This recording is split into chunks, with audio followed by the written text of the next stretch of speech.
love stories. Kung kayo ay bubuo ng pamilya, dapat ay magkasama kayo ng iyong kapareha sa hirap at sarap.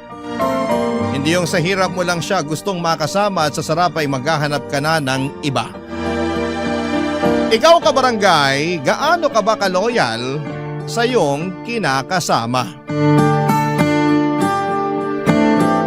Dear Papa Dudut, may mga tao na todo-todo magmahal. Yung bang binansaga na silang martir dahil hindi nila magawang bitawan at iwanan yung taong iniibig nila. Pero sila rin yung mga tao na matiisin at mapagpasensya. Yun bang kahit paulit-ulit nang sinaktan ay nahahanap pa rin sa kanilang puso ang magpatawad. Hanggang ngayon ay naniniwala pa rin ako na kahit kailan ay hindi kahinaan ang magmahal. Bago po ang lahat ay tawagin niyo na lamang po ako sa pangalang Lala, 33 years old, taga Sariaya, Quezon. Pero dati ako nagtatrabaho at tumira sa Pasig. Programa ninyo, Papa Dudut, ang tumulong sa akin upang magkaroon ng libangan o mga panahong huminto na ako sa pagtatrabaho dahil nagkaanak na kami ni Roy. Nagkakilala kami taong 2019 noong nag-factory worker ako sa pinagtatrabahuhan niya, kung saan delivery truck driver naman siya. Tulad ng ibang love story ay mabilis kaming nagkapalagayan ng loob. At dahil pareho naman kaming single ay naging madali sa aming mapalapit sa isa't isa. Noong nabuntis ako ay tinira niya ako sa bahay ng nanay sedes niya. Pangako sa akin ni Roy na pag-iipunan niya ang pambukod namin. Umasa ako sa sinabi niya pero nagtatlong taong gulang na lamang ang anak namin ay hindi pa rin kami nakaalis sa poder ng nanay niya, Papa Dudut.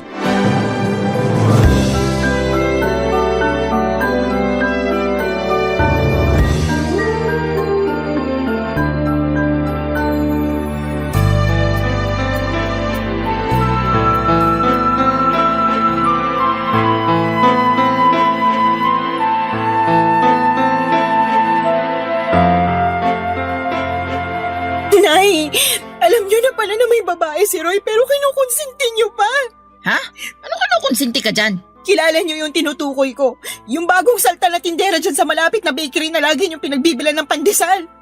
Nakalimutan niyo na siguro na nung isang araw ay kasama niyo kami ng anak ko na bumili doon tapos kinumusta ng babaeng yun si Roy. Kayo naman kung todo balita sa nangyayari sa kinakasama ko. Para yun lang. Paano mo naman naisip na babae nga yun ni Roy? Paano ko naisip? Siyempre, narinig ko kayo na nirereto siya doon. Ha? Bakit ka ba nakikinig sa usapan na may usapan? Huwag niyo na pong ibahin ang usapan. Ay! Oo, sige na. Babae nga ng anak ko yung tindera dun sa bakery. Sinasabi ko na nga ba? Pwede ba? Huwag kang matungol dyan na para kang baka. O may ano pag-isipin ng mga kapitbahay natin? Isipin na nila kung anong gusto nilang isipin. Wala akong pakialam. Naku, kahit kailan talaga wala kang hiyain, no? Bakit? Kayo ba meron nun? Ano sinabi mo? Bastos ka! Kayo po yung mas bastos. Pag hindi talaga ako nakapagpigil, masasabunutan kita, Lala. Alam mo yung ugali mong ganyan? Yan yung dahilan kung bakit ayaw sa'yo ng anak ko. Kaya di na ako magtataka kung pinagpalit ka niya sa iba. Hindi naman ako magkakaganito kung hindi dahil sa anak nyo. Yan, yung pagiging maingay mo at palingkera yung madalas reklamo ni Roy sa akin. Yan po bang sumbong sa inyo ni Roy? Oo, lagi na lang malungkot yung anak kong yon. Mukhang depressed lagi kasi inaaway mo raw. Hindi totoo yan. Nag-iimbento lang siya. Ay, ginawa mo pa talagang sinungaling ang anak ko. Sinungaling naman po talaga yung anak nyo. Kanino pa ba siya magmamana? Eh di sa inyo rin na nanay niya. Aba, sumusobra ka na talaga ha? Halika rito para masabunutan kita. Aray ko na, nasasaktan po Dapat ako. lang yan sa'yo. Di ba naman masyadong matalin ang dila mo? Ay! Sumusobra ka na talagang babae ka. Kayo po yung sumusobra. Kayo ni Roy. Dapat talaga iwanan ka na ng anak ko eh. Kung tutuusin, wala naman siyang mapapala sa'yo. Paano walang mapapala? Dahil ba wala akong trabaho? Kawawa naman ang Roy ko. Mag-isang kumakayod para sa inyo ng anak mo. Anak din po ni Roy yung anak ko. Apo niyo rin po, kaya ano po ba pinagsasasabi niyo dyan? Basta! Simula nang dumating kayo sa pamamahay na to, parang bumigat na ang pamumuhay namin. At kasalanan niyo yun. Kayo talaga ang malas sa buhay namin. Kaya huwag ka nang magulat kung isang araw, iwanan ka na ng anak ko. Papa Dudut, mag-isang anak na lalaki ng biyanang kong babae si Roy, kaya naman mahal na mahal niya ito. Bunso rin ito sa 3 magkakapatid. Ang 2 ate ng kinakasama ko ay may sarili ng pamilya at wala na sa poder ng nanay nila. Laging sinasabi ni Roy na nagdadalawang isip siyang umalis sa bahay nila dahil daw maiiwang mag-isa ang biyanang ko. Pero nahihirapan akong makisama sa ugali ng nanay niya na likas ang pagiging taklesa at pakialamera. Oo, may mga araw na magkasundo kami pero mas lamang pa rin yung hindi kami magkasundo. At kapag nangyayari yon ay mas pinipili ko na lamang na manahimik dahil nga nanay pa rin siya ng kinakasama ko. Pero sa isip ko, Papa Dudut, ay gusto ko pa rin bumukod kami para magkaroon ako ng peace of mind. Kaya lang nang dahil sa pambababae ni Roy at pangungonsinti ng nanay niya ay bigla akong nakaramdam ng pag-aalinlangan sa dibdib ko. Sa totoo lang ay 2 taon pa lang ang anak namin noon ay napansin ko na ang panlalamig sa akin ng kinakasama ko. Siyempre bilang babae ay meron tayong instinct na baka may iba na siyang kinakalokohan. Inoobserbahan ko lang si Roy dahil ayoko ma-stress masyado sa kanya. Magaling ang mister ko, kumbaga sa kriminal ay marunong siyang magtago ng mga ebidensya. Pero wala namang lihim na hindi nabubunyag at nadagdagan lang ang sama ng loob ko sa pangungonsinti ng nanay niya. Kaya nga hindi ko na napigilang sumabog ng araw na yon at manibugho, Papa Dudut.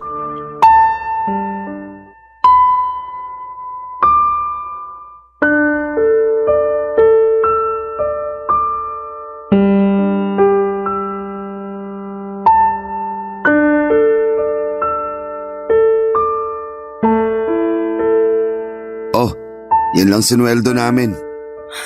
Ano to? Anong ano yan? E di sweldo namin. 500? Bakit ito lang? Magagawa ko kung yan lang. Baka nakakalimutan mo na marami akong loan. Malamang kinaltas na dyan. Hindi ako naniniwala sa'yo. Patingin ang payslip mo. Ayoko nga. Anong ayaw mo? Wala na. Tinapon ko na. Roy naman, napakaliit nito. Alam mo namang may sakit yung anak natin, diba? E akala ko ba magaling na siya? Hindi naman tumalab yung halamang gamot na pinainom ng nanay mo sa kanya. Hindi nawala yung lagnat niya. Natatakot na ako baka kung ano ng sakit ng anak natin. Masyado ka namang OA. Ayos lang yung anak natin. Paano magiging ayos? Pabalik-balik nga yung lagnat niya. Tsaka ako pa talaga yung OA, ha? Para ka namang hindi nag-aalala sa anak mo. Nag-aalala rin ako. Pero anong magagawa ko kung yan lang ang sinahod ko? Pagkasyain mo na lang. Dalhin mo sa public hospital o center yung anak natin. Doon mo ipa-check up. Baka nga makalibre ka pa. Sige, susubukan ko. Ganyan nga. Subukan mo rin manghingi ng libreng gamot. Malamang bigyan ka rin doon. Oh, ano pang binubuntong hininga mo dyan? Akala mo ba hindi na ako nakakahalata? Nakakahalata sa ano ba? Na palagi na lang kakarampot yung perang binibigay mo sa amin ng anak ko. Anak naman ng teteng. Di ka ba nakinig? Sabi ko, kaltasan ngayon. Kaya yan na lang natira. Ang sabihin mo, binigay mo yung pera mo dun sa babae mo. Ha? Ano bang pinagsasasabi mo dyan? Kunwari ka pa. Akala mo yata hindi ko alam na naglalangdian kayo ng tindera dun sa bakery na laging pinagbibila ng nanay ng pandesal. Oh, paano naman tayo napunta dun? Huwag mo akong gawing tanga. Buwisit naman, Lala. Ano bang iniiyak-iyak mo? Nakuha mo ba akong tanungin alam mo naman sa sarili mo yung dahilan? Araw-araw na lang na ginawa ng Diyos na pinararamdam mo sa akin na hindi mo na ako mahal. Pero alam mo yung mas masakit? Pati yung anak mo na sarili mong dugot laman wala ka na rin pakialam.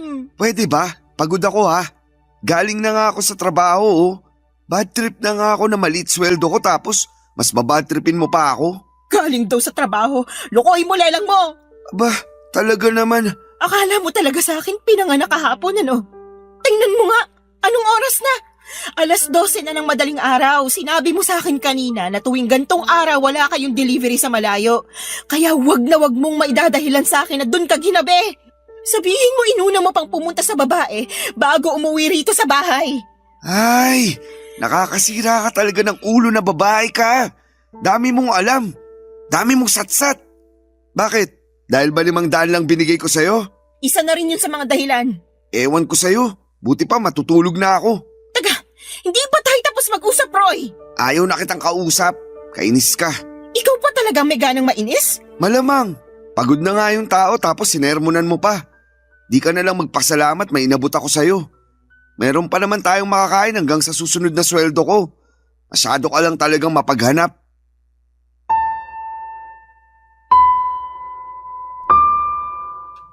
Papadudot, kahit na hindi aminin ni Roy na may iba siyang babae ay ramdam ko na meron talaga. Lalo pa na sumasala na siya sa pagbibigay sa amin ng anak niya. Ang totoo ay hindi yon ang unang pagkakataon na kulang ang perang ibinibigay sa akin ni Roy. Maraming beses na, pero ewan ko ba sa sarili ko kung bakit mas pinili kong manahimik ng mga panahong yon. Pakiramdam ko tuloy ay nasanay na lamang si Roy kaya paulit-ulit na niyang ginagawa. Ewan ko rin kung bakit kahit na sinabi na ng nanay niya sa akin na babae niya yung tindera sa bakery na malapit sa amin, ay gusto ko pa rin na manggaling kay Roy ang pag-amin. Bagay na hindi naman niya ginawa, Papadudot. Sobrang sakit sa dibdib nang naging pagtatalo namin ng gabing yon. Hindi ko rin naman siya pinatulog kahit nagsabi na siyang pagod na siya. Dahil gusto ko siyang umamin sa akin na may babae nga siya. Kaya naman lumabas na lamang siya sa kwarto at narinig kong nagsumbong siya sa nanay niya, Papadudot. Pagkalipas ng ilang minuto ay kinatok ako sa kwarto ng biyenan ko at tinawag palabas. Noong nasa sala na kami ay doon niya ako sinermonan. Marami siyang sinabi na mga masasakit at hindi maganda sa akin, Papadudot.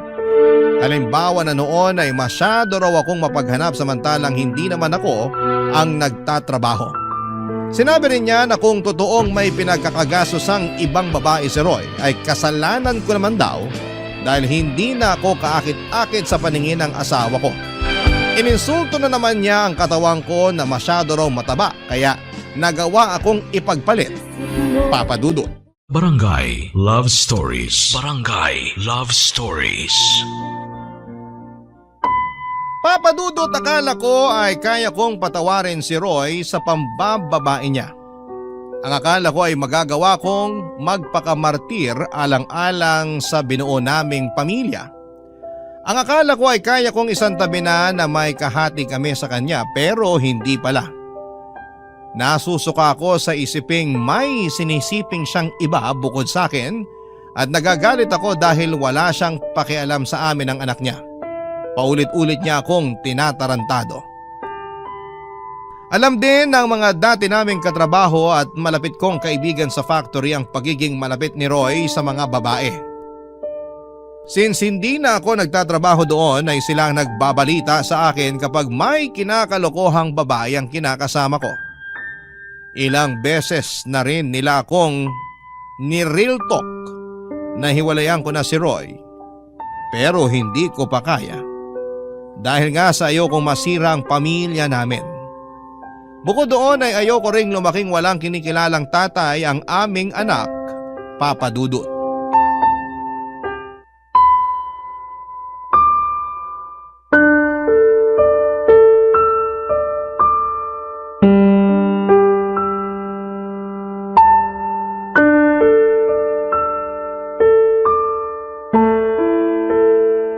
Lala, masayiin mo nga yung likod ko. Sakit na eh. Busy ako. Anong busy? Tulog naman anak natin. Ano pa bang gagawin mo? Marami. Magsasampay pa ako ng mga damit natin. Akala ko naman tapos ka na maglaba. Hindi pa. Kasi pinakain ko pa't pinatulog yung anak natin. Mabuti sana kung tinutulungan mo ko kaso hindi naman. Pagod ako. 6 na araw kaya ako nagtrabaho. Ngayon na nga lang day off ko, patutulungin mo pa ako sa'yo sa paglalaba. Oh, edi sana ikaw na lang muna nagpakain sa anak natin. Sana tapos na ako sa pagsasampay. Bakit ko gagawin yun? Pagod nga ako. At trabaho ng mga babae yun. Alam mo ikaw? Oh, ano na naman? Wala. Balik na ako sa pagsasampay. Sandali lang. Masayin mo muna likod ko. Hindi ka ba nakakaintindi? Magsasampay pa nga ako ng mga labahan natin. Naiintindihan ko naman. Pero pwede bang mamaya na lang? Mamayain ko mukha mo eh. Bakit ka ba ganyan? Anong bakit ako ganito? Nakuha mo pa magtanong? Hindi mo ba halatang napapagod na ako? Kaya nga mamaya ka na magsampay. Masayin mo muna ako. Wow ha? Akala ko naman pagpapahingahin mo ko. Yun pala uutusan mo lang din ako. Yan talagang ugali mo yung ayaw ko eh. Reklamador. Tapos magtataka ka kung bakit nagawa kong tumingin sa ibang babae. Ano sinabi mo? Sabi ko, reklamador ka. Kung ako reklamador, ano ka pa? Tsaka kapal din ang apog mong sabihin na kasalanan ko kung bakit ka tumingin sa ibang babae. Oh, edi inamin mo rin sa akin na may iba ka nga. Akala ko alam mo na. Bintang ka pa nga ng bintang sa akin nun. Hindi bintang yon. Inamin mo na nga, di ba? Ibig sabihin totoo. Oo, naisip ko lang na wala na akong dapat itago pa. Saka di naman tayo kasal eh. May karapatan akong tumingin sa iba. Kasi wala naman akong pananagutan sa'yo. Ano? Naririnig mo ba yung sarili mo? Walang pananagutan sa akin eh, may anak tayo, Roy!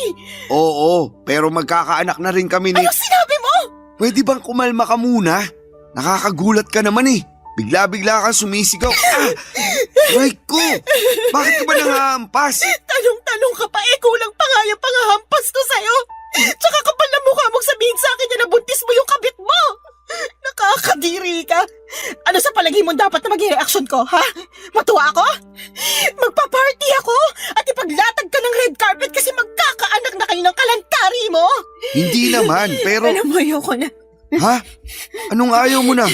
Ayoko na ng ganitong buhay kasama ka. Pagod na ako kung alam mo lang. Hindi ito yung klase ng pagod na madadaan sa tulog. Papahinga, wasak na ako dahil sa ginagawa mo sa akin. Kung makapagmalaki ka pa, na kaya ka tumingin sa iba ay dahil sa pagiging reklamador ko, kapal mo talaga, Roy. Saan ka pupunta? Wala ka na doon. Basta, aalis na kami ng anak mo sa pamamahay na to. Lala naman, huwag mo naman gawin sa akin to. Bakit hindi? Hindi mo naman na kami mahal eh. Saka sabi mo magkakaanak na kayo ng babae mo. Eh di doon ka na. Congratulations sa inyo ah. Uy, seryoso ba talaga yan? Iiwanan niyo ako ng anak natin? Correction, anak ko lang. Simula sa araw na to, hindi mo na sa anak. Hindi ka na niya tatay. Hindi mo na rin ako live-in partner dahil tapos na tayo. Papadudot galit na galit ako kay Roy nang malamang kong nabuntis niya ang kalantari niyang babae. Pakiramdam ko ay dobling beses niya akong pinagtaksilan. At hindi ko naisip na meron pa palang mas ilalala ang kaya niyang gawing pananakit sa akin. Ang sama-sama niya, Papadudot. Durog na durog ako ng mga panahong yon at iyak ako ng iyak, pero alam ko na wala na rin naman akong magagawa pa. Yun ang naging hudyat para magkalakas ako ng loob na makipaghiwalay kay Roy. Alam ko na mas priority talaga niya ang pambababae niya kesa sa amin ang anak niya, Papadudot.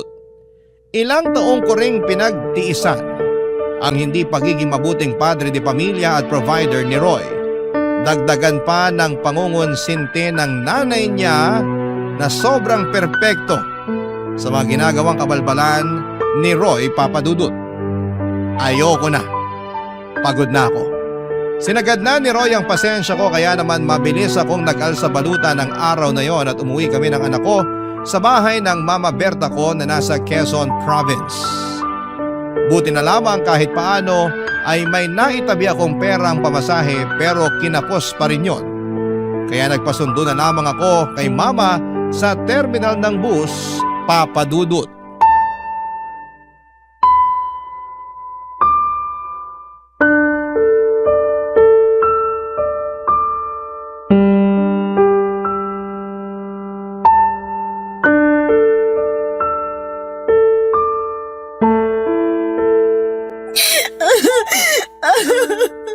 Kung hindi pa tinamaan ng lintik yung Roy na yan. Halika, samahan mo ako sa kanila dun sa Pasig. Puputulin ko yung pagkalalaki niya. Wag na po. Saka ayoko na rin pong bumalik sa kanila. Pwes, ako ang babalik para maipaghiganti kita. Hindi na po kailangan. Ayoko na po ng gulo. Ewan ko, hindi ako mapakali. Gusto kitang ipaghiganti. Sobrang sama ng ginawa ng Roy na yun sa'yo, nak. Tapos pati nanay niya kinukonsinti siya. Ano talaga naman? Opo, inahayaan niya ng babae yung anak niya. Pinalalabas na kasalanan ko kasi marami raw akong pagkukulang. Babalatan ko sila ng buhay mag-ina eh. Kailan pa nila ginagawa yun sa'yo? Matagal ko na pong nararamdaman na may babae si Roy. Pero nito lang sa umamin at ang masahol pa, nabuntis na raw niya. Matagal na pala pero tiniis mo lang. Ayoko lang kasing masirang pamilya namin eh. Ayokong mawalan ng tatay ang anak ko. Mas mabuti pang lumaki na walang kinikilalang tatay yung anak mo. Kesa meron nga pero nuknuka naman ang katarantaduhan. Buti naman natauhan ka na, Lala. Kaya nga po, mali ko lang kasi pinatagal ko pa. Hinayaan ko dahil umaasa ako na sa huli. Kami pa rin ang anak niya yung pipiliin niya. Hindi niya kayo deserve ng anak mo. Kaya tama lang na iniwan mo ng lalaking yon. Magsama sila ng babae niya. Pero kung may pagkakataon lang talaga, gusto ko siyang bigyan ng kaliwat kanang sampal at sisikmuraan ko rin para magtanda. Pag nakisali nanay niya, papakahan ko. Naman eh. O bakit? Magaling kaya ako manuntok? Alam ko po, pero hindi na kailangan. Sabi ko nga po, ayoko na bumalik sa kanila. Karma na lang po bahala na maghiganti para sa amin ng anak ko. Sa bagay, naniniwala pa naman ako dyan sa karma. Yung bang kapag gumawa ka ng masama, doble o triple na masamang karma rin babalik sa'yo? Buti na lang talaga naisipan mo ng hiwalayan ng manlolokong yun. At umuwi kayo rito ng apo ko. Kasi welcome naman kayo rito sa bahay. Salamat, ma. At sorry din dahil ang tanga-tanga ko. Dapat noon ko pa ginawa na makipaghiwalay kay Roy. Hindi na sana ako nasaktan ng gusto. Hayaan mo na. Nangyari na eh. Tsaka sabi mo ayaw mo namang masirang pamilya nyo. Ayaw mong mawalan ng tatay yung anak nyo. Ibig sabihin, nilaban mo. Pero si Roy talaga yung may diferensya rito. Kulang yata sa bakuna yung taong yun eh. Pareho sila ng nanay niya may pagkasintu-sinturin. Pag naligaw talaga yun dito sa Quezon, makakatikim mo sa akin ng suntok sa muka. Paawat na po kayo. Hindi ko lang matanggap na ginano nilang kaisa-isang anak ko. Yun ay kinagagalit ko. Sana naiintindihan mo. Wala namang magulang na naghahangad na masaktan ng iba mga anak nila. Naiintindihan ko po kayo. Kaya lang bilang anak, ayoko naman na mapahamak kayo sa kagustuhan yung maipaghiganti ako laban sa kanila sakaling mag-cross ulit yung landas namin. Pero sana, wag na talaga kahit kailan. Sana nga. Naniniwala naman ako sa iyo na kaya mong itaguyod ang anak mo eh. Kakayanin ko po. Oo naman. Malakas ka. Matapang kang babae. Ako kaya nanay mo. Tsaka nandito lang kami ng tatay mo para tulungan kang bumangon. Papadudot mabait si Mama at ang kinakasama niya na tinuring ko na rin parang tunay na ama. Dahil hinayaan nila kami ng anak ko na magstay sa bahay nila. Matagal na panahon na rin simula nang umalis ako sa Sariaya para hanapin ang kapalaran ko sa Maynila. Doon ako nakapagtrabaho at nakapagrenta ng maliit na apartment bago ko nakilala si Roy. Wala akong kapatid at wala rin namang anak ang mama ko sa tatay-tatayan ko at tanging pagtitinda lamang ng mga gulay at prutas sa may tabing kalsada ang pinagkakabalahan nila. Kaya naman masayang-masaya sila dahil umuwi kami ng anak ko. Sa paglipas ng mga araw ay sinabi ko sa sarili ko na gusto ko na lang mag-focus sa pag-move on kay Roy at intindihin ang anak ko. Kaya nga kahit masakit, mahirap at nakakatakot ay sinimulang kong umusan. Butit nandyan ang mama ko na handang umalalay sa akin at sa loob nga lang ng isang buwan ay unti-unti ko nang naibabalik ang dati kong pagkatao na sinira at winasak ng dati kong kinakasama, Papa Dudut. Barangay Love Stories. Barangay Love Stories. Papadudot, mabilis na lumipas ang 2 buwan. Masasabi ko na gumanda na ang disposisyon ko sa buhay at oo, nandun pa rin yung kirot at panghihinayang para sa pangarap kong pamilya na kasama si Roy. Pero iniisip ko na lamang na baka hindi talaga kami ang tinadhana para sa isa't isa. Sa kasabi rin ni Mama, mas mabuti na maghiwalay kami kesa habang buhay akong mag-suffer na kasama siya. Feeling ko kasi ay mamamatay talaga ako sa konsumisyon sa dati kong kinakasama, Papa Dudut. Bukod sa pag-aalaga sa anak ko ay tumutulong ako kina Mama at Papa sa pagtitinda. Masaya ako dahil nagkaroon ako ng bagong pag-asa sa buhay matapos ng pinagdaanan kong kabiguan.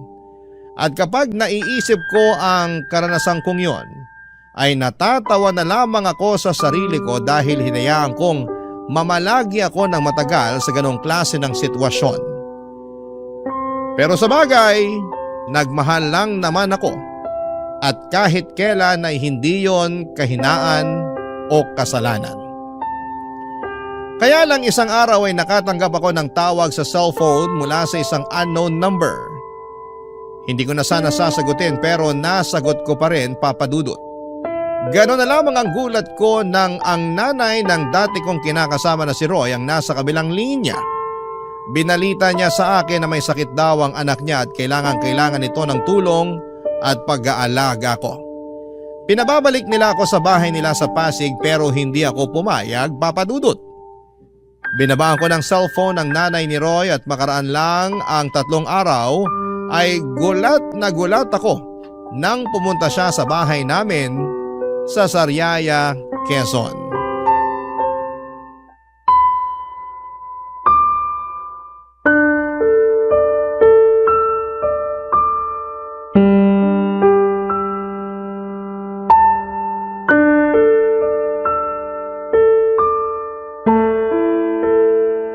Nay, tuloy po muna kayo.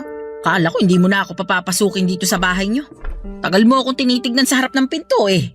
Pasensya na po, nagulat lang ako. Siguro hindi mo akalain na makikita kita, no? Ganun na nga po. Maupo po muna kayo, ikukuha ko kayo ng juice. Ay, hindi na kailangan. Wala rin naman akong planong magtagal pa rito sa bahay niyo. Lala, may bisita ka pala? Ay ma, kayo pala. Ikaw ang nanay ni Lala? Oo. Eh ikaw, sino ka? Ako si Sedes, nanay ni Roy. Roy? Yung manloloko? Hinay-hinay ka sa pananalita mo tungkol sa anak ko, ha? Ikaw ang maghinay-hinay. Baka nakakalimutan mo nasa pamamahay kita. Ay, talaga naman. Lala, pagsabihan mo nga yung nanay mo, sabihin mo, matutong rumispeto. Opo. Wow! Ako pa pala ang walang respeto rito, Sedes. Baka nakakalimutan mong ikaw at ang magaling mong anak ang hindi rumispeto sa anak kong si Lala. Akala mo ba hindi ko alam ang panloloko ng anak mo sa anak ko? At pati na rin pangungunsinti mo sa kalokohan ng Roy na yon. Ha? Ano sinasabi mo? Ma, huwag niyo na pong awayin si Nanay Sedes. Anong magawain na isa tong malakas ang loob pumarito sa bahay natin? Ano bang ginagawa mo rito, ha? Ano? Ito kasing anak mo si Lala. Kausap ko lang nung nakaraan sa cellphone. Pero binabaan ako ng tawag. Buti na lang alam ng anak ko kung saan yung bahay nyo. Kaya pumunta na ako. O bakit ka pumunta rito? Gusto ko lang pabalikin si Lala sa bahay namin. Kailangan siya ng anak ko. Ano ka mo? Tama ba yung narinig ko? Oo! Di pa naman siguro mahina ang pandinig mo, no? Hindi pa. At malakas pa rin ako manuntok. Mama naman, huwag niyo na pong patulan si Nanay Sedes. Eh nakakapikon yung matandang yan eh. Lakas na loob pumunta rito sabihin bumalik ka na rin sa kanila? Aba sinuswerte lang? Nay, diba? Sinabi ko na po na ayoko nang bumalik sa bahay niyo. Ayoko nang makita si Roy. Tapos na kami simula nang mabuntis niya yung babae niya. Nandun na tayo, pero may sakit yung anak ko. Kailangan ka niya. Hindi po akong kailangan niya. Doktor ang kailangan niya kung may sakit siya. Tumpak! Pampira naman, no, Lala? Hindi ka ba talaga mapapakiusapan? Hinahanap ka nga ng anak ko. Ang gusto niya, alagaan mo siya. Parang wala kayong pinagsamahan ng anak ko, ah. Bakit ako? Nasaan yung babaeng nabuntis niya? Doon siya magpaalaga, hindi sa akin. Tungkol sa bagay na yan, wala na. Hiwalay na sila matapos makuna ng babae. Kaya nga nagkasakit si Roy kasi nagluluksa siya sa namatay niyang anak. Oh, di ba? Ang bilis ng karma talaga. Ma, please. Huwag na po kayo magsalita dyan. Kaya ko na to. Sorry po, Nay Cedes. Pero hindi ako tagapag-alaga ng anak niyo. Oo, nakakalungkot yung nangyari sa baby nila ng babae niya. Pero labas na po ako doon. Hiwalay na kami ni Roy, tapos na kami. Wala na rin akong responsibilidad sa kanya. Papadudot galit na galit ang nanay ko na pinaalis ang nanay ni Roy sa bahay namin. Pero syempre naawa pa rin ako sa kanya dahil magulang lang din siya. Na nag-aalala sa kanyang anak, kaya lang ay desidido na akong hindi bumalik sa bahay nila para alagaan ang dati kong kinakasama. Tama na kami ni Roy at hiwalay na kami. At hindi rin naman ganong kadaling kalimutan ang mga ginawa niya sa akin pati na rin ang nanay niya. Sa isip ko ay napaka-unfair nila kasi pag sa hirap ako ang gustong kasama. Pero kapag sa sarap ay iba. Nakakagalit at alam kong hindi ko yon deserve. Kaya nga pinagdasal ko na lamang na sana'y gumaling si Roy sa kanyang karamdaman pero wala na akong plano na bumalik sa buhay niya. Masaya na ako kasama ang anak ko at ang mga tao na totoong nagmamahal at nagpapahalaga sa akin. Mabilis na lumipas sa mga araw at paulit-ulit pa rin akong tinetext ng nanay ni Roy na puntahan ko siya sa bahay nila para alagaan si Roy. Kesyo, hinahanap daw ako ng anak niya pero wala na akong pakialam pa. Kinatagalan ay tumigil na rin si Nanay Sede sa pagte-text sa akin. Siguro'y nagsawa na din o di kaya ay tinanggap na lamang niya ang desisyon ko. Nagdaan pa ang isang buwan at lumuwas ako noon sa Pasig para magninang sa binyag ng anak ng dati kong katrabaho. Noong nasa bahay nila kami pagkatapos ng binyagan sa simbahan, nagulat ako kasi nandun si Roy na bigla na lang daw pumunta dahil sigurado raw siya na pupunta ako. At binalita niya sa akin na magaling na siya sa sakit niyang pulmonya, papadudot.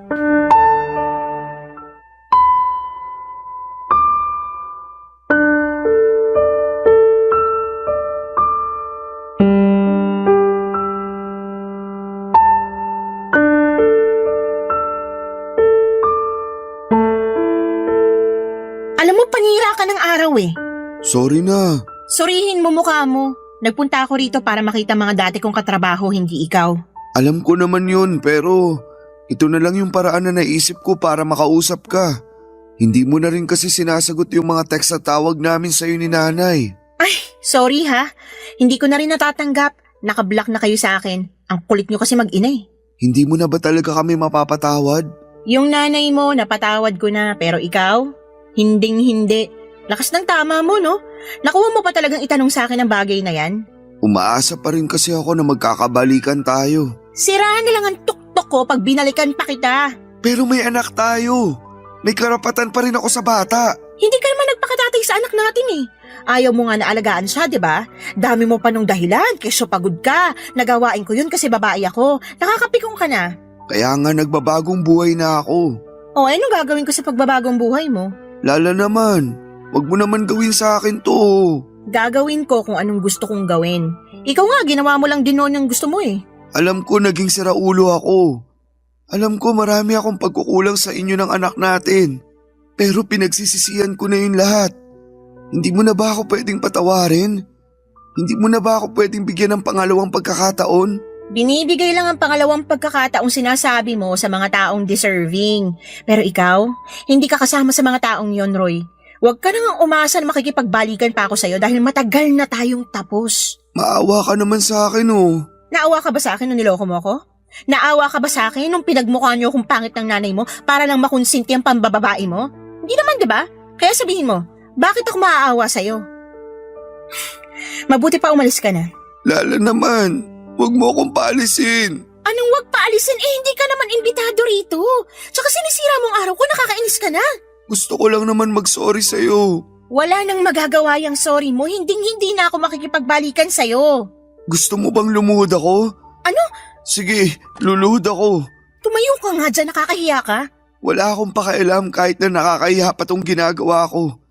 Pero desperado na ako. Gusto kong magkabalikan tayo. Gusto kong magsimula ulit tayo ng panibagong buhay.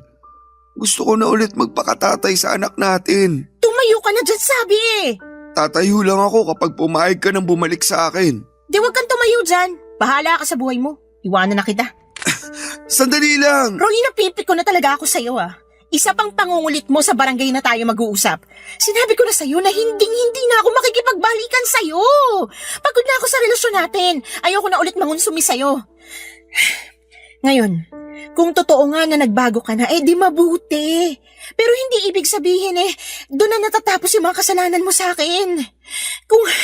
Kung alam mo lang kung gaano kalalim yung sugat sa puso ko na kagagawan mo. Sana hindi na lang kita nakilala noon. Sana hindi na lang kita minahal.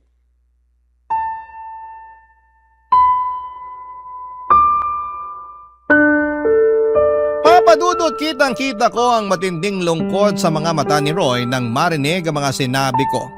Pero wala na akong pakialam pa. Tinalikuran ko na siya at bumalik sa bahay ng katrabaho ko. Nakita ko naman na umalis na rin siya kaya kahit papaano ay napanatag na ako. Kaya lang ay aminado ako na hindi ko na na-enjoy ang araw na yon dahil sa pag-eksena ng dati kong kinakasama. Bukod doon ay nanginginig pa ang katawan ko sa engkwentro namin. Pero wala akong pinagsisihan na tinanggihan ko ang pakikipag-ayos niya sa akin. Kung noong nagkasakit siya ay nagawa ko siyang tiisin. Alam ko sa sarili ko na magagawa ko ulit yon. At hanggang sa kasalukuyan ay masaya ako sa desisyon kong tuluyang makipaghiwalay na sa kanya, Papa Dudut. At ang huling balita ko ay nag-resign na raw siya sa pabrika na pinagtatrabahuhan niya. At hindi ko na alam kung ano na ang nangyari sa buhay niya. Basta sa ngayon ay focus na lamang ako sa sarili ko at sa aking anak. Maraming salamat po, Papa Dudut, sakaling mapili po ninyong basahin ang istorya ng buhay ko. Sana po'y kinapulutan po ito ng aral at inspirasyon ng mga kabarangay natin na huwag manatili sa mapang-abusong relasyon. Matuto tayong piliin ang ating sarili. Huwag tayong magpakamartir. God bless po sa inyong istasyon and more power, Papa Dudut. Ang inyong forever kapuso at kabarangay, Lala. Barangay Love Stories. Barangay Love Stories. Anong say mo sa Barangay Love Stories na ito? Pagkwentuhan natin sa comment section yan. Nagustuhan ng iyong napakinggan? Ituloy yan via live stream sa www.gmanetwork.com/radio.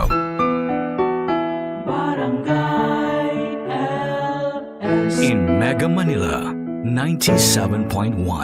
Forever.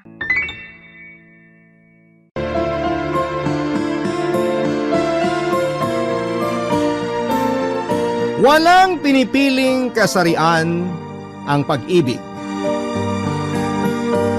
At kahit na anong pilit nating itago ito, itanggi o patayin sa ating puso, mamamayani pa rin po ito sa tamang tao na pinag-uukulan nito.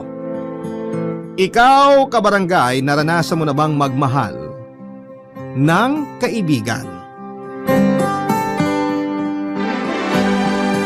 Dear Papa Dudut, naranasan nyo na bang ma-in love sa isang kaibigan?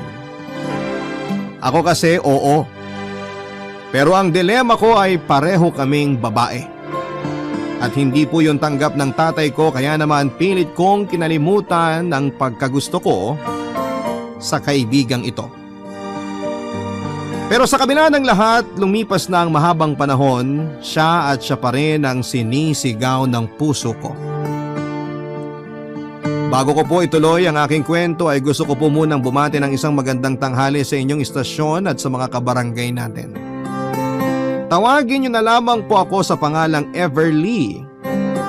34 years old at gumagawa po ako ng personalized cakes and pastries na binebenta ko sa online. Pero working din ako bilang admin staff sa isang private company at nakatira kasama ang mama ko. Papa Dudut, isa po akong lesbian. O yun bang nagkakagusto sa kapareho ko ng kasarian. Bata pa lamang ay alam ko na hindi ako straight. Kasi madalas ay babae po ang nagiging crush ko imbes na lalaki. Ewan, para sa akin ay madali akong humanga sa mga katulad ko ng kasarian, lalo na pag napapatawa nila ako. Kumbaga mabilis po nilang makuha ang loob ko samantalang kilalang suplada naman ako at laging nakasimangot pagdating sa mga kalalakihan. Para sa akin ay masyado silang feeling gwapo at mahangin. At tulad po ng madalas na problema ng isang katulad ko, nagwo-worry akong umamin sa mga magulang ko dahil baka hindi nila ako matanggap. Lalong-lalo na po ng papa ko. Mataas kasi ang expectation niya sa akin. Ayaw niyang pagtsismisan ang pamilya namin at bukang bibig niya ang pagkakaroon ng apo sa akin bilang kaisa-isa nilang anak ni mama. Pero hindi ko na rin po natiis na isekreto sa kanila ang totoong katauhan ko kaya isang araw ay umamin na po ako. Pero naggalit po sa akin ang papa ko. Pinagsalitaan ako ng masama at kulang na lamang ay itakwil niya ako, Papa Dudut.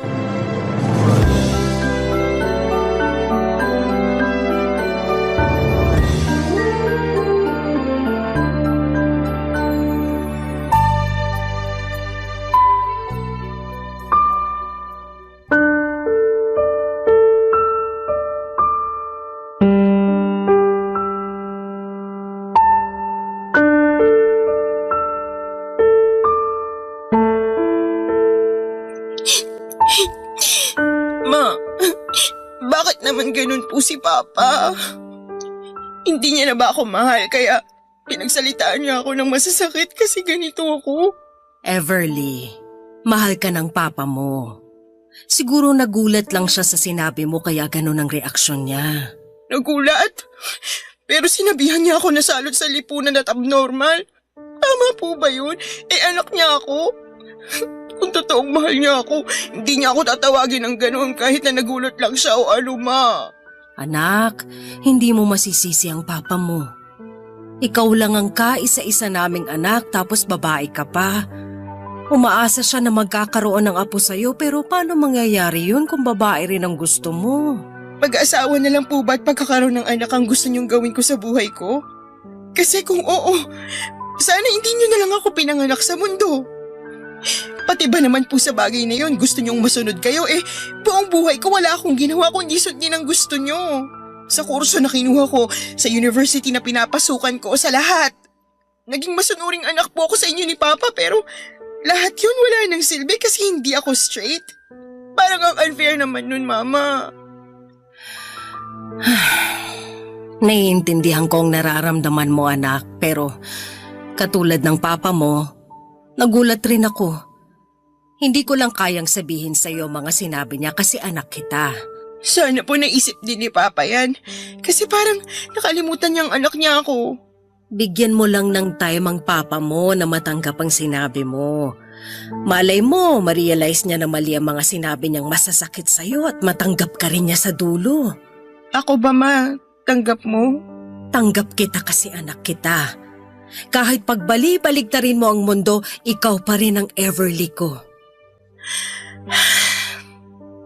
Thank you, Ma. Kasi kahit papano napanatag po ang kalooban ko. Sa totoo lang, nagdadalawang isip ako kung sasabihin ko ba sa inyo ni Papa kasi ayaw ko kayong ma-disappoint sa akin Pero hindi ko po kayang magsanungaling sa inyo lalo mga magulang ko kayo. Kahit naman po ganito ako na hindi straight na babae, ako pa rin po ang anak nyo na pwede nyong ipagmalaki sa mga kumare at kumpare nyo.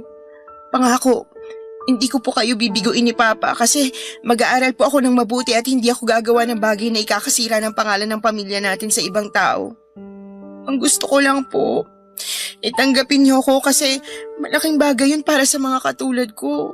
Huwag kang mag-alala. Kakausapin ko ang papa mo. Kung kailangan siyang sermonan para magising siya sa katotohanan, gagawin ko. Kasi kahit ako nasaktan din sa mga sinabi niya sa'yo. Tama ka naman anak, na hindi sa lahat ng pagkakataon ay didiktahan ka namin sa mga gusto mo at sa pagkatao mo kasi may sarili ka ng isip. Magulang kami, oo. Pero nandito lang kami para gabayan ka na hindi mahulog sa kasamaan. Pasensya ka na rin sa amin kasi hanggang ngayon nakatali pa rin kami sa lumang tradisyon tungkol sa ang mga kababaihan ay para lang sa mga kalalakihan. Alam namin ng papa mo na moderno na ang panahon at marami na rin nagbago. Siguro kailangan lang naming lawakan ang isip namin at pangunawa tungkol sa mga ganitong bagay.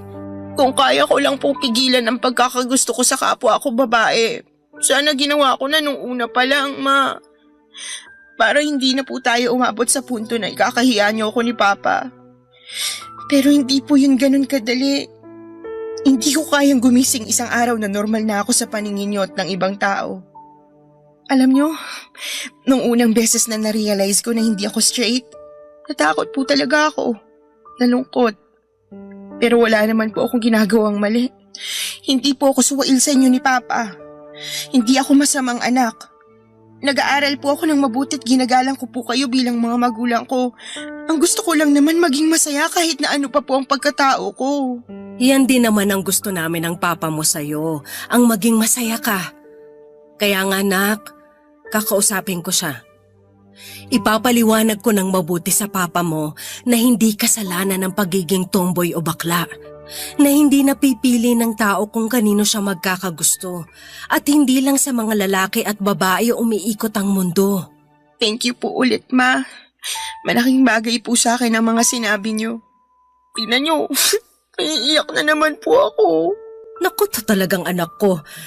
Pero ayos lang naman na umiyak ka. Basta tumahang ka rin pagkatapos, ha? Opo, Ma. Pwede ko po ba kayong mayakap? Siyempre, halika. Ang laki-laki na ng unika iha ko, oh. Dati baby na baby ka pa. Baby niyo pa rin naman po ako ni Papa kahit na malaki na ako, Ma. At hindi na po yun magbabago. Aba, oo naman. Basta tandaan mo, Everly, mahal na mahal ka namin ng papa mo.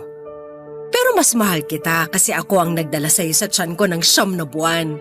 Kaya sana wag kang mahihiyang magsabi sa mama mo kung may at hindi ka nangaapak ng ibang tao. Maaasahan mong suporta ko bilang nanay mo. Ang swerte ko naman po kasi nagkaroon ako ng mapagmahal na mama na katulad niyo. Mahal na mahal ko rin po kayo ni Papa. At hindi po yun magbabago. Dahil po sa mga nangyari, matagal bago bumalik ang amor sa akin ng papa ko. Maswerte na nga lang ako dahil maunawain si mama at hindi po siya nagalit sa akin kahit na nalaman niya ang katotohanan tungkol sa aking katauhan sa dibdib. Na may isa kang magulang na nauunawaan ka at hindi nagbabago ang pagmamahal sa iyo. Si mama po ang dahilan kaya kahit may lamat na ang relasyon namin ni papa ay nagpatuloy pa rin ako sa buhay at nagtapos ng pag-aaral. Doon lang po ako regular na ang kinakausap ni Papa pero hindi na po namin pinag-usapan ang tungkol sa kasarian ko. Siguro iniisip na lang po niya galit sa akin ulit ay pinangatawanan ko na lamang po ang maling akala niya. Pilit po akong nagpaka-babae, Papa Dudut, hanggang sa nakilala ko si Patrick nang magtrabaho na ako sa isang private company bilang admin staff. Hindi nagtagal ay niligawan po ako ni Patrick at nakuha niya ang loob ko kaya naging kami Papa Dudut. Ipinakilala ko rin po siya sa mga magulang ko bilang boyfriend ko kaya naman tuwang-tuwa sa akin si Papa.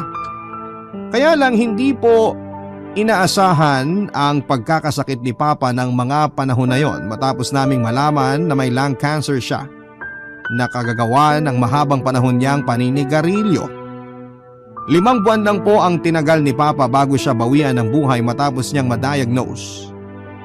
Kaya naman sobrang lungkot po namin ni Mama, Papa Dudut.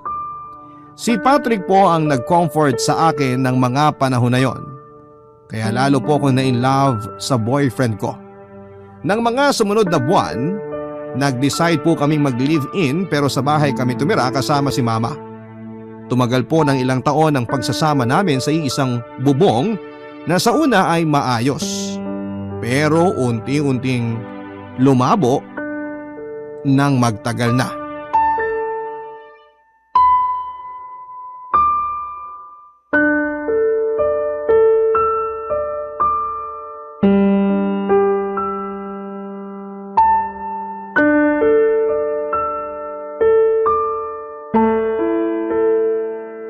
kailan ka pa nakikialam sa paglabas ko kasama mga barkada ko, Everly?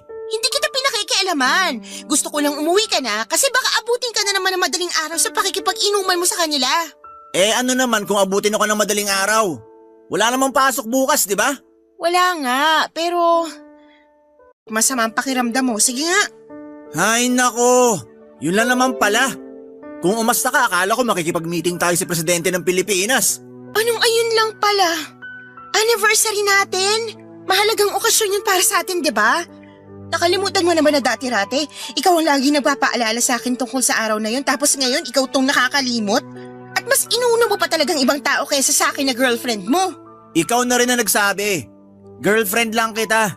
Di naman kita asawa at wala tayong anak para lagi kitang unahin at isipin. Kung bakit kasi hanggang ngayon hindi pa rin ako mabigyan ng anak niyang matres mo kahit na ilang taon na tayo nagsasama sa isang bubong. Tumatanda na ako, Everly. Gusto ko nang maging tatay. Sa palagay mo, ginusto ko na hindi ka bigyan ng anak? Kung makapagsalita ka, parang yun na lang ang silbi ko sa'yo ah. Ganun na lang ba yun? Paanakan nyo na lang kami mga babae? Di ba? Kaya nga kayo may matres para magdala ng sanggol na magiging anak naming mga lalaki. Kung nagrereklamo ka, sana hindi ka na lang babae. Buwisit ka. Ano? Ulitin mo nga yung sinabi mo? Buwisit ako? Walang iya ka! Tigilan mo nga yan! Nasasaktan ako! Baliw ka! Di ka titigil ha? Gusto mo masaktan din? O sige! Yan ang dapat sa'yong babae ka! Masyado ka kasing mapanakit! Ang sama-sama mo, Patrick! Ako pa talagang masama? Gusto mo nagdagang ko pa yung sampal ko sa'yo? Sige! Halika rito! Hindi ka pa manahimik ang ingay-ingay mo! Anak ng lintik! Sige! Lakas mo pa para marinig ng mama mo yung atungal mong siraulo ka! Ano ba kasing problema mo? Bakit mo ba ako sinasaktan? Sino bang unang nanakit sa atin? Ikaw, di ba? Pwes gumaganti lang ako. Yun nga lang, mas masakit ang ganti ko kasi ikaw naman ang nauna. Ginagalit mo akong babae ka. Tsaka kailan ka pa kasi naging ganyan ka pa kay Alamera? Pakiramdam ko may bantay ako sa mga ginagawa ko kaya nakakairita lalo eh.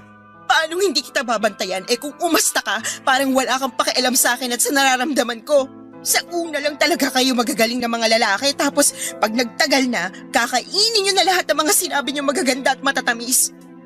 Ganun pala ha? Gusto mo talagang paduguin ko yung bibig mo para makita mo hinahanap mo? Halika! Halika rito! Itiwan mo ko kundi sisigaw ako ng malakas para marinig tayo ni Mama! Nagpakampi ka pa talaga sa nanay mo! Kung pag-untugin ko kaya kayo pareho! Ano? Bastos ka! Hindi mo na nirespetong nanay ko? Ay nako! Dami mo na namang sinasabi! Nakakairita ka na talaga! Mabuti pa matulog na tayo! Pero ayokong tumabi sa'yo kasi nakakabwisit ka! Ikaw pa talagang may ganang mabwisit sa ating dalawa. Tumahimik ka na! Baka gusto mong sa sahig matulog! Di ka nalang magpasalamat, ako na itong mag-a-adjust! Isa pang biro mo, pepekto sa nakitang baliw ka! Napaka nito! Sarap sipain! Kung bakit kasi ang malas ko sa'yo kumpara sa mga asawa at kinakasama ng mga barkada ko. Mababait na, maasikaso pa. Ikaw, bungangera!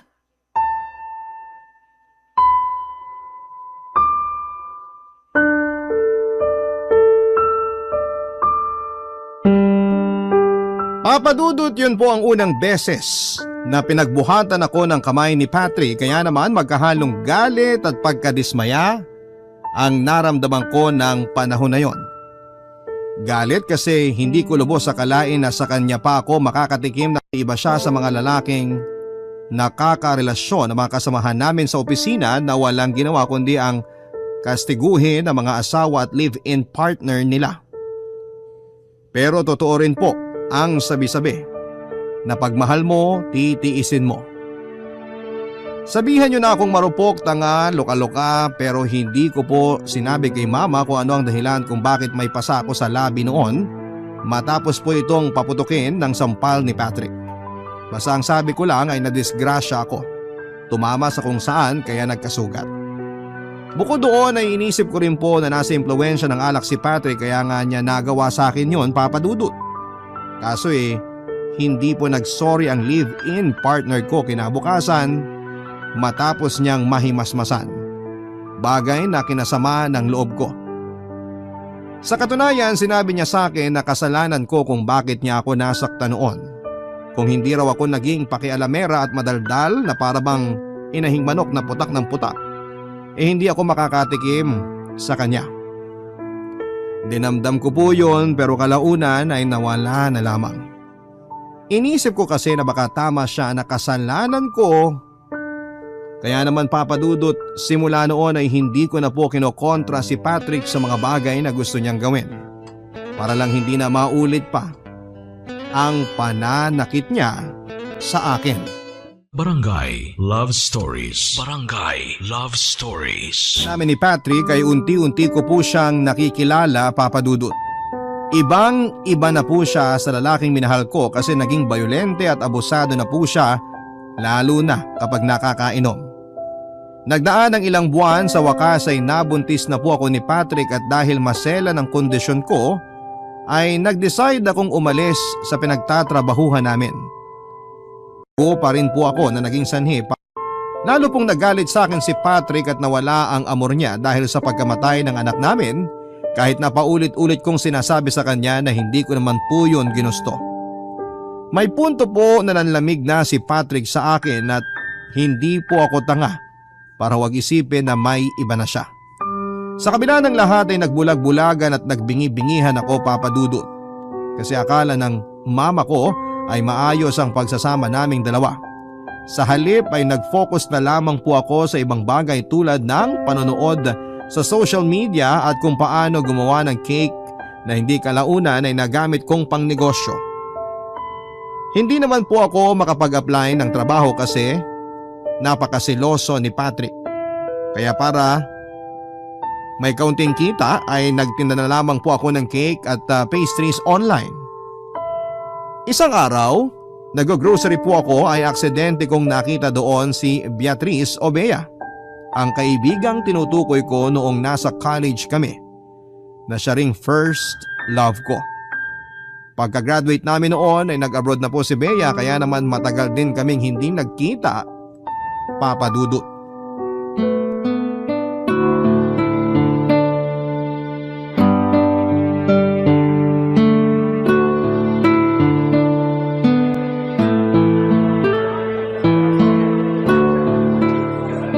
Sure ka ah? Hindi ka nagmamadali? Oo. Hindi naman. Tsaka wala naman akong gagawin masyado sa bahay kaya ayos lang na dumito muna tayo. Mabuti nakauwi ka na sa Pilipinas. Yeah, pero nandito lang ako para magbakasyon ng ilang buwan. May aatendan kasi akong sandamakmak na reunion ng family namin, both mother and father side. Medyo malapit na magtampo sa akin sina mama at papa, kaya pinagbigyan ko na. Miss ko na rin sila eh. Pero mas na-miss kita, Everly. Ha? Ako rin, na-miss kita, Bea. Masaya talaga ako kasi nakita kita ngayon sa grocery. Ang daya mo kasi. Mukhang nag-deactivate ka na ng Facebook tapos nagpalit ka na ng number. Saan na lang kita kukontakin yan? Grabe parang walang pinagsamahan. Pero joke lang. Alam ko naman na busy ka na rin sa buhay mo since graduate tayo. May asawa ka na ba? Anak? May kinakasama ako, si Patrick. Pero wala pa kaming anak. Meron sana, pero nakunan ako. Ganun ba? I'm sorry. Pero bakit hindi mo kasama si Patrick ngayon? May trabaho siya, tsaka may tampuhan kami, kaya ayun. Sandali. Ano yung nasa braso mo? Ha? Wala to. Anong wala? Parang pasa eh. Patingin nga. Wala talaga to, Bea. Hindi mo ako maluloko. Kagagawan ba ni Patrick kaya ka may pasa? Hindi, ano lang to. Tumama sa kanto ng mesa nung naglilinis ako. Yumuko kasi ako para mawalisan yung ilalim eh. Kaso, yun nga. Di rin kasi ako nag-iingat eh. Mabilis pa naman ako magpasa. Nag-aalala lang naman ako kasi nabanggit mo na nagkatampuhan kayo ng live-in partner mo. Pero wag mo sanang isipin na nanghihimasok ako sa relasyon nyo Hindi ko naman iniisip yun. Tsaka masaya ako kasi ganyan ka pa rin kung mag-worry sa akin. Katulad ng dati.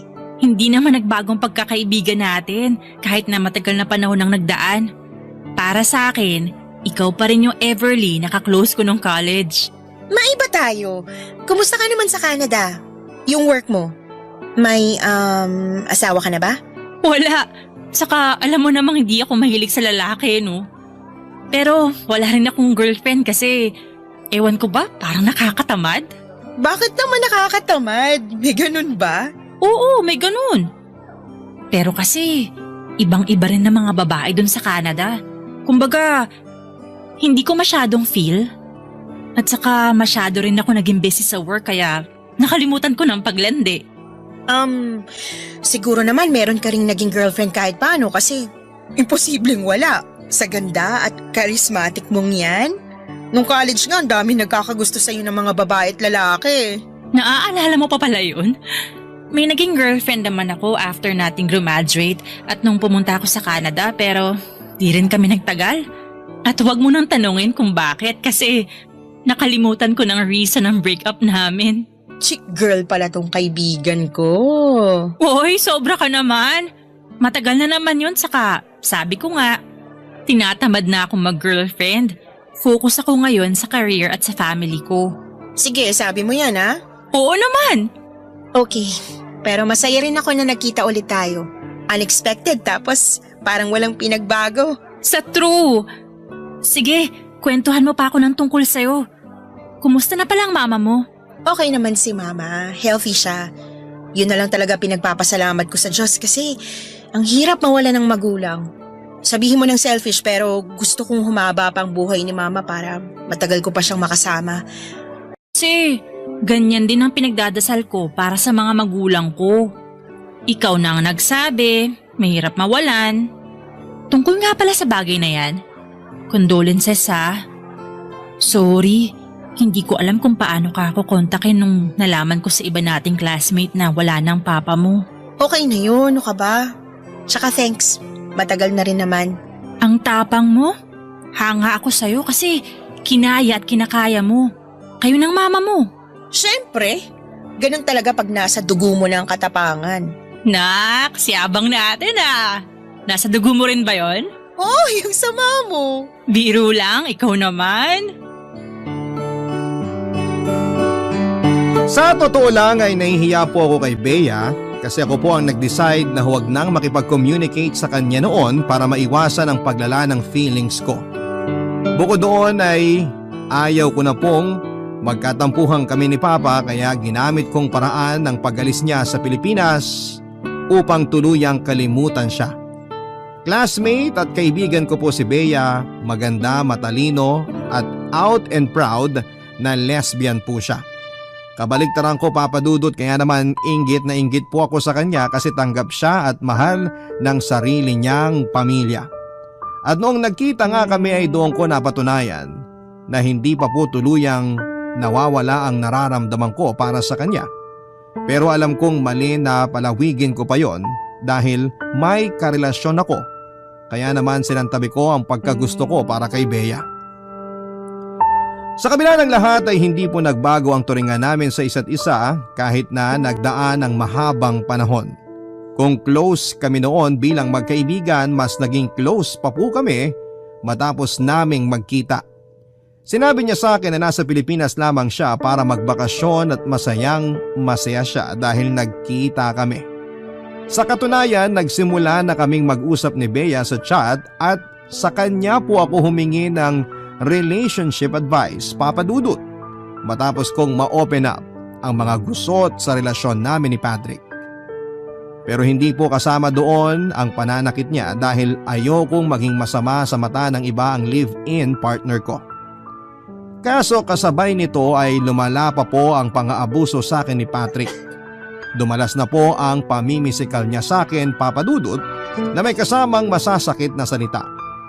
Sa totoo lang, hindi ko na magawang sundin ang mga advice sa akin ni Bea para maisalba ang relasyon namin ng live-in partner ko dahil ang gusto ko na lamang ng panahon na yon ay kumawala sa pagsasama naming dalawa, Papa Dudut.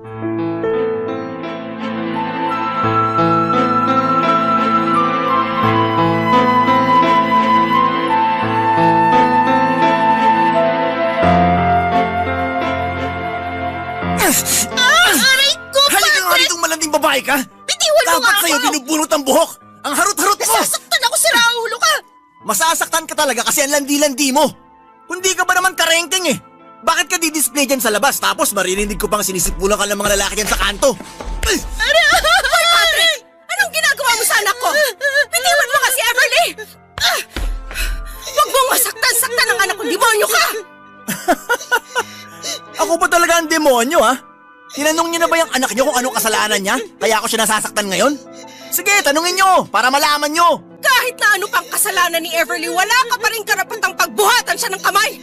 Kalalaki mong tao tapos pumapatol ka sa babae, anong klaseng tao ka?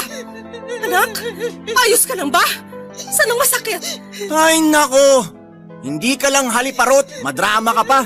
Sige, magpaawa ka sa nanay mo. Tumahimik ka na, Patrick! Wala akong ginagawang masama sa'yo. Masyado ka lang ilusyonado. Tsaka hindi ko naman kontrolado ang ugali ng mga tao sa labas. Hindi ko intensyong kunin ang atensyon nila, kaya wala kang karapatang pagbintangan ako ng malandi o haliparot. Ang kapal ng mukha mo. Sa ating dalawa, ikaw nga tong harap-harapan kong mambabae. Ano ba pinagsasabi mo? Alam mo, wag mo sa akin ibalik yung katarantaduhan mo, ha? Ikaw ang tarantado! Akala mo ba ganun ako kainutil? Akala mo, hindi ko ramdam na kaya ka nanlalamig sa akin kasi meron ng ibang nagpapainit sa'yo? Hindi lang ako umiimik, Patrick.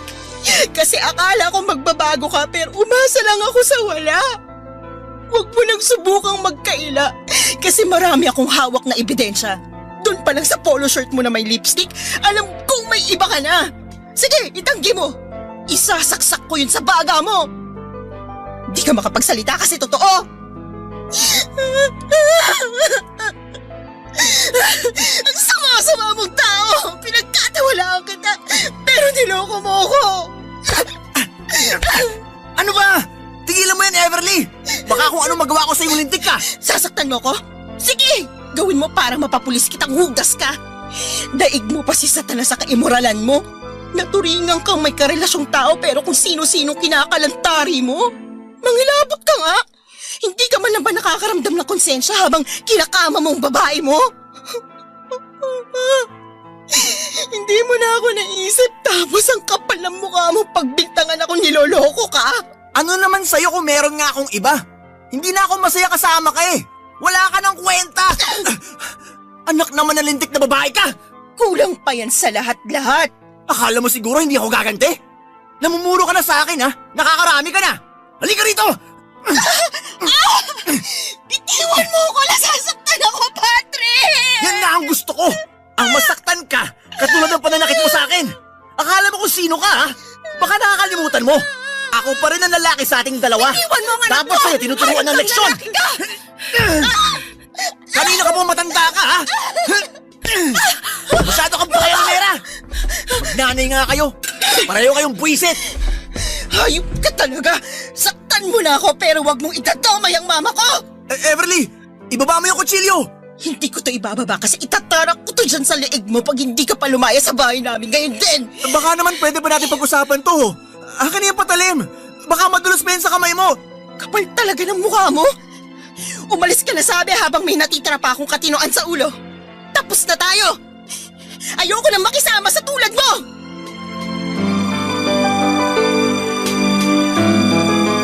Dahil sa mga nangyari ay hindi na po ako nag-atubiling palayasin si Patrick sa bahay namin ni Mama Papa Dudut.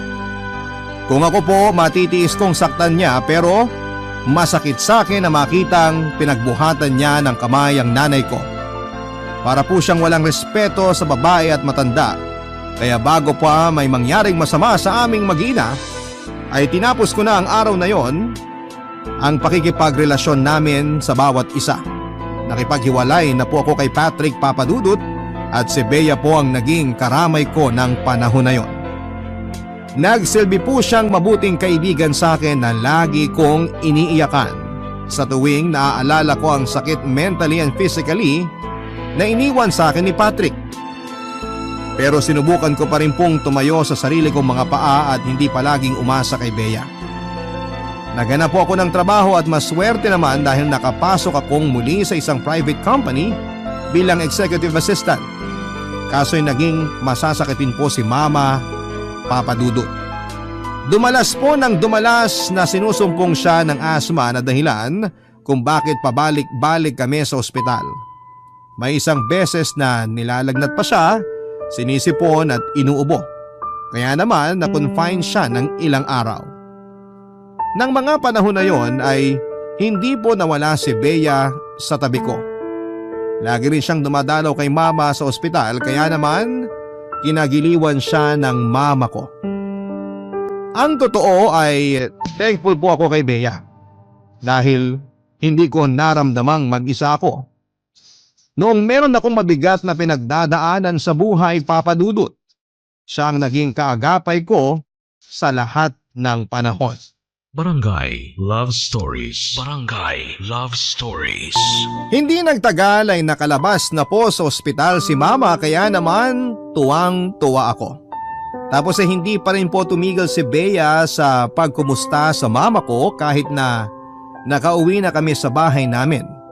Pakiramdam tuloy ni mama ay nagkaroon siya ng isa pang anak na babae sa katauhan po ni Bea. Kung kami naman po ang tatanungin ninyo ay mas naging close kami, Papa Dudut. Tapos ay unti-unting nabubuhay yung feelings ko para sa kanya na matagal ko na ring sinantabi. Hindi naman po kasi mahirap mahalin si Bea dahil nasa kanya na ang lahat. Bukod doon ay single siya at naikwento niya sa akin na matagal na simula nang maghiwalay sila ng huli niyang girlfriend na isang Canadian citizen. Lumipas pa nga po ang ilang linggo ay nabalitaan ko kay Bea na babalik na siya sa Canada dahil may trabaho at small business pa siyang naiwan at kailangan balikan doon, Papa Dudut. Kaya naman naging busy na rin po siya sa pag-aasikaso ng papers niya at ibang mga requirements at mas gumugol ng panahon para kasama ang pamilya at kamag-anak niya bago siya umalis sa Pilipinas. Dahil doon ay dumalang na nga po ang pagkikita namin ni Bea at hindi na rin siya nakakapunta sa bahay. Bagay na napansin ni mama lalo na at madalas niya akong makitang malungkot at stress ng panahon na yon. At dahil nagwo-worry siya sa akin ay kinausap niya po ako ng masinsinan, Papa Dudut.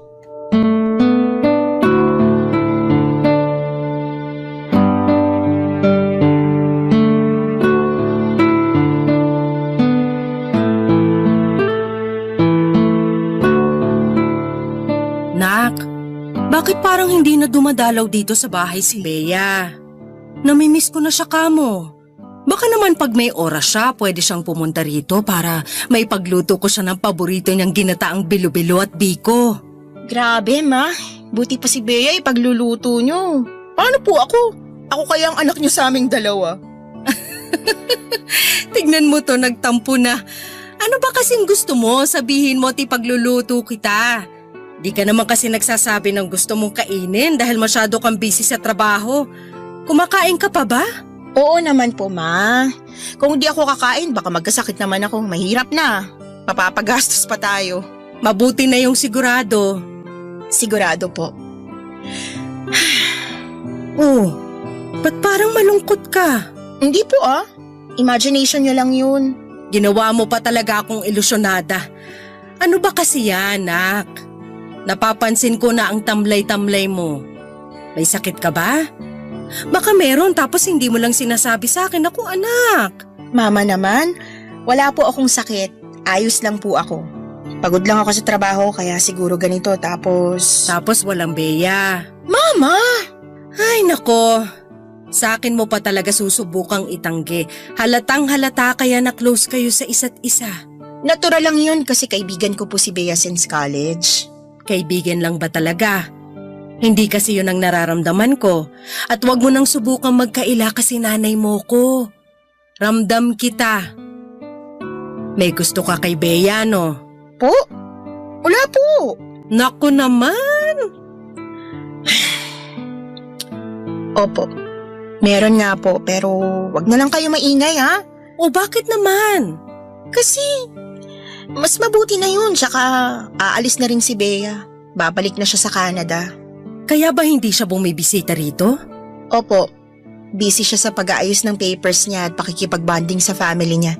Hayaan na lang po natin, ma. Bakit nga ayaw mong ipaalam sa kanya ang nararamdaman mo? Single ka naman. Single rin si Bea. Hindi naman po ganun kadali yun, ma. Sinabi sa akin ni Bea na hindi pakikipagrelasyon ang focus niya kundi career at pamilya. Ayokong gawing komplikado ang lahat kung aaminin ko ang feelings ko sa kanya kasi natatakot din ako na baka may magbago sa pagkakaibigan namin. Ayoko pong masira kung ano man ang relasyong meron kami ni Bea pag umamin ako sa kanya tapos hindi kami pareho ng nararamdaman. Naiintindihan naman kita, pero sa nakikita ko may espesyal na pagtingin din sa iyong batang yon, anak. Hindi ako bulag. Halata kaya pag magkasama kayo. Ma, naman Huwag niyo na po akong paasahin. Hindi kita pinapaasa. Yun talaga ang napapansin ko. Ang totoo, Ma, matagal ko na pong gusto si Bea. Siya ang first love ko since college. Ha? O bakit naman ngayon mo lang to sinabi? Ayoko pong madismaya pa kayo ni Papa sa akin kaya kahit hindi ko gusto, pinilit kong kalimutan ang feelings ko sa kanya. Gusto ko rin po kasing bumalik yung trato sa akin ni Papa bago ako umamin sa inyo na hindi ako straight, Ma. Sakto, pagka-graduate namin, pumunta sa Canada si Bea. Tapos, nakilala ko naman si Patrick. Anak, pasensya ka na kung kinailangan mong isakripisyo ang sarili mong kaligayahan para sa amin ng Papa mo, ha? Huwag na po kayong humingi ng sorry, Ma. Kasi tapos na po yun. Tsaka, minahal ko naman po si Patrick. Pero niloko niya lang ako, tapos sinaktan din niya kayo. Hinding-hindi ko po siya mapapatawad. Pero iniisip ko po ngayon na meron din akong pagkukulang. Siguro, kung hindi nawala yung baby namin, baka hindi siya maghahanap ng ibang babae. Mali pa rin na ng babae siya porque hindi kayo pinagkalooban ng anak Everly. Kung ako ang tatanungin mo, malungkot ako na nagkahiwalay kayo. Pero may bahagi sa puso ko na masaya kasi nakawala ka na sa piling niya. Hindi ka dapat magkaroon ng kinakasama ng mapanakit at manloloko. Siguro langit na lang talaga ang nagdesisyon na paghiwalayin kayo. Anak, ilang buwan na rin naman yun. Sa nakikita ko umuusad ka na. Unti-unti mo nang naibabalik ang sarili mo. Malaking bagay din na nandyan si Bea para alalayan ka. Kaya naman ngayon na nabubuhay yung damdamin mo para sa kanya, bakit ka natatakot na sabihin sa kanya yun? Malay mo, tama ako na gusto ka rin niya. Tapos pinalagpas mo lang ulit ang pagkakataon.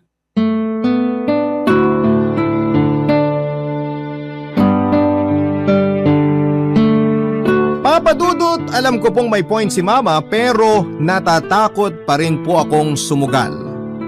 Paano kung sa pag-amin ko ay masira ang pagkakaibigan namin ni Bea? Oo, wala naman kaming pananagutan sa ibang tao kasi pareho kaming single. Pero ewan, may parte sa akin na gusto na lamang kimkimin ulit ang nararamdaman ko para sa kaibigan ko at meron namang nagsasabing aminin ko na po ito. Naguguluhan po ako noon at mas nape-pressure kasi paalis na po si Bea. Malapit na po ang flight niya dahil sa internal conflict ko ay hindi ko po sinasadyang iwasan ang mga text, chats at call niya ng mga sumunod na araw. Yun po ang rason kung bakit 2 araw bago ang takdang pag-alis niya sa Pilipinas ay naabutan ko siya sa bahay namin. Ang sabi sa akin ni Bea ay gusto niya kaming makita ni Mama bago siya bumalik sa Canada. Kaya naman umarte po ako na masaya at hindi nalulungkot kasi magkakahiwalay na naman kami ng kaibigan ko. Kaya lang, may iba palang agenda ang tadhana ng araw na yon dahil bukod sa pagbisita sa amin ni Mama, meron pong inamin sa akin si Bea. Bagay na kinagulat ko at kinatuwa ng husto, Papa Dudut.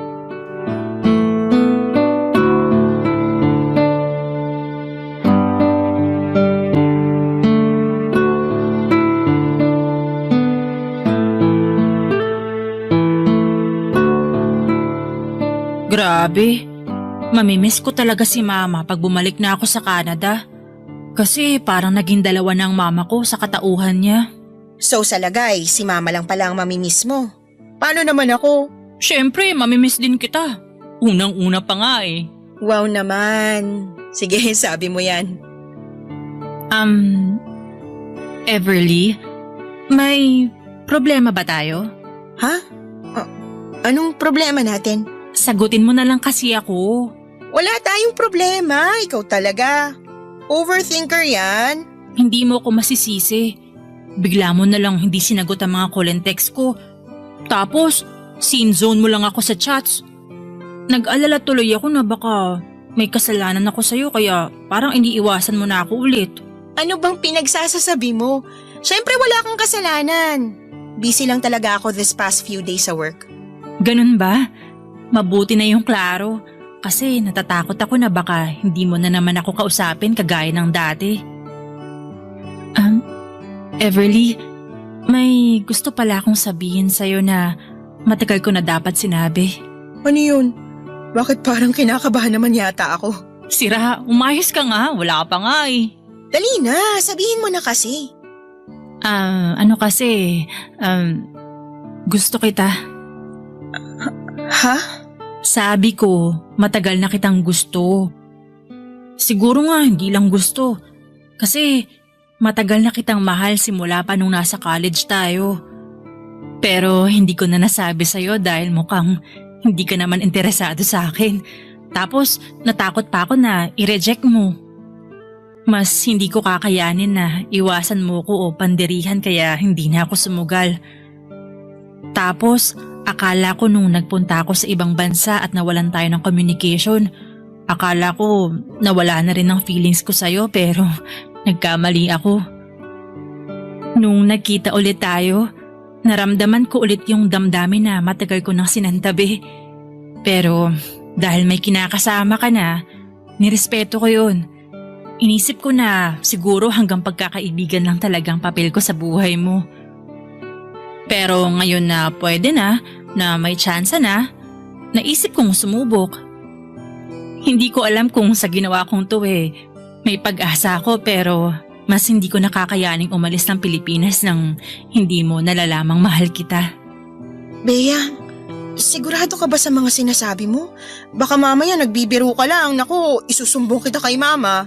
Ang haba ng mga sinabi ko tapos iisipin mo nagbibiro lang ako? Siyempre hindi. Pero natatandaan ko sinabi mo na hindi pakikipagrelasyon ang priority mo kundi career at pamilya. Sinabi ko lang yun para hindi ako magmukhang nasasaktan nung nalaman kong may kinakasama ka na. Pero totoo rin naman na pagkatapos namin maghiwalay ng ex ko, hindi na ako nag-abalang makipagrelasyon sa iba kasi wala sa lugar na yun ang puso ko. Nandito sa Pilipinas. Nasa'yo. Alam kong corny pakinggan pero masayang masaya talaga ako na nakita tayo ulit. Masaya rin ako na nagkita ulit tayo. At thank you kasi naging honest ka sa feelings mo sa akin. Kailangan kasi ayoko na magsisi. Kung hindi tayo pareho ng nararamdaman, at least pwede na ako mag-move on kasi alam ko na hanggang dito na lang talaga. Alam ko sa sarili ko na wala na akong pagsisisihan. Mamimiss kita, Everly, pagbalik ko sa Canada. Sana pagkatapos ng araw na to, hindi pa rin magbagong pagkakaibigan natin. Yun na lang talaga ang tanging hiling ko sa'yo. Lalo pat malapit na kayo ng mama mo sa puso ko. Papadudot walang ideya si Bea kung gaano niya ako napasaya dahil sa ipinagtapat niya. At kahit na malungkot kasi malapit na siyang umalis ay hindi ko na po yun inisip dahil nang araw ding yon ay pinagtapat ko kay Bea ang nararamdaman ko. Bagay na ikinagulat niya ng husto. Pero labis namang kinatuwa ng puso niya. Pareho pong walang pagsidla ng kaligayahang namamayani sa puso namin ng babaeng mahal ko. Kasi sa wakas ay tama na ang panahon at pagkakataon para kilalanin namin ang aming pag-ibig sa isa't isa. Nang araw na yon ay tinanong ako ni Bea kung pumapayag ba akong maging girlfriend niya. Kaya binigay ko na po ang matamis kong oo. Naging kami ni Bea bago siya umalis sa Pilipinas. At si mama ulit sa aking sinasabi ng mama ko na sosuportahan niya ako sa mga bagay na makapagpapasaya sa akin at vocal din siya kung gaano niya kagusto si Bea para maging partner ko. Papadudot naging long distance po ang relationship namin ni Bea ng ilang taon bago siya nakapagbakasyon ulit sa Pilipinas. masasabi ko na habang tumatagal kami ay mas tumatatag po ang aming pagsasama. Ang sarap po pala sa pakiramdam kapag suportado ka ng partner mo at kasama mo siya na bumuo ng mga pangarap ninyo. Ramdam ko rin po ang pagmamahal at respeto kay Bea na alam kong deserve ko, Papa Dudut. Hindi ko lang po siya basta partner si Bea kasi matalik na kaibigan ko rin siya. Sa kasalukuyan, ako naman ang nag-ready para mabisita siya sa Canada. Miss na miss ko na po ang girlfriend ko at napag-uusapan na rin po namin ang pagsasama. Pero sa ngayon gusto ko po munang sulitin ang bawat sandali ng nalalapit naming pagkikita. Maraming salamat po, Papa Dudut, sakaling mapili po ninyong basahin ang kwento ng buhay ko at sana po ay nakapagdulot po ito ng aral at inspirasyon sa mga kapuso natin na may parehong pinagdadaanan ng katulad ng sa akin. Sana katulad ko ay mahanap nyo rin ang soul friend ninyo na siya ring soulmate ninyo. God bless po sa Barangay Love Stories at Barangay LS. Ang inyo pong kapuso at kabarangay forever, Everly. Nagustuhan ng iyong napakinggan? Ituloy yan via live stream sa www.gmanetwork.com/radio. Barangay LS 97.1